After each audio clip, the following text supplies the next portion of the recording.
Case ನುಗ್ಗೆ ಕೃಷಿಯನ್ನ ಮಾಡ್ತಾ ಇದ್ರೆ ಏನಪ್ಪಾ ಲಾಭ ಮಾಡ್ಬೋದು, ಕೇವಲ ನುಗ್ಗೆಕಾಯನ್ನ ಮಾರಾಟ ಮಾಡಿದ್ರೆ ಏನು ಲಾಭ ಬರಲ್ಲ ಅಂತ ನೀವು ಅನ್ಕೊಂಡಿರ್ಬೋದು. ಆದ್ರೆ ಅದು ಸುಳ್ಳು.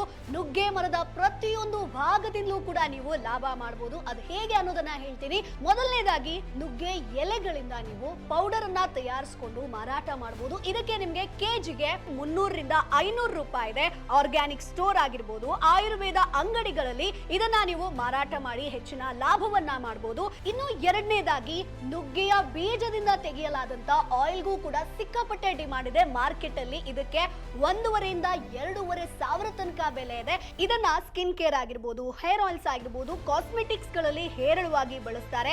ಇದಕ್ಕೆ USA ಆಗಿರ್ಬೋದು ಅಥವಾ ಯುರೋಪ್ ದೇಶಗಳಲ್ಲಿ ಸಿಕ್ಕಾಪಟ್ಟೆ ಬೇಡಿಕೆ ಇದೆ. ಇನ್ನು ಮೂರನೇದಾಗಿ ನುಗ್ಗೆ ಮರದಲ್ಲಿ ಬಿಡುವಂತ ಹೂಗಳಿಗೂ ಕೂಡ ಅಷ್ಟೇ ಡಿಮಾಂಡ್ ಇದೆ. ಸೊ ಈ ಒಂದು ಹೂಗಳನ್ನ ಒಣಗಿಸಿ ನೀವು ಮಾರಾಟ ಮಾಡಿದ್ರೆ 300 ರಿಂದ 600 ರೂಪಾಯಿ ತನಕ ಲಾಭ ಮಾಡಬಹುದು ಕೆಜಿಗೆ. ಇದನ್ನ ಹರ್ಬಲ್ ಮೆಡಿಸಿನ್ಸ್ ಆಗಿರ್ಬೋದು, ಆಯುರ್ವೇದ ಕಂಪನಿಗಳಲ್ಲಿ ಹೇರಳವಾಗಿ ಬಳಸ್ತಾರೆ. ಇನ್ನು ಕೊನೆಯದಾಗಿ ಮೊರಿಂಗಾ ಗಮ್ ಅಂದ್ರೆ ಮರದಲ್ಲಿ ನಿಮ್ಗೆ ಗಮ್ ರೀತಿಯಾದಂತ ಅಂಶ ಸಿಗುತ್ತೆ. ಇದನ್ನ ಕೂಡ ಮಾರಾಟ ಮಾಡಿ ಲಾಭ ಮಾಡಬಹುದು. ಇದಕ್ಕೆ ನಿಮ್ಗೆ ಕೆಜಿಗೆ 1200 ರಿಂದ 1800 ರೂಪಾಯಿ ತನಕ ಸಿಗುತ್ತೆ.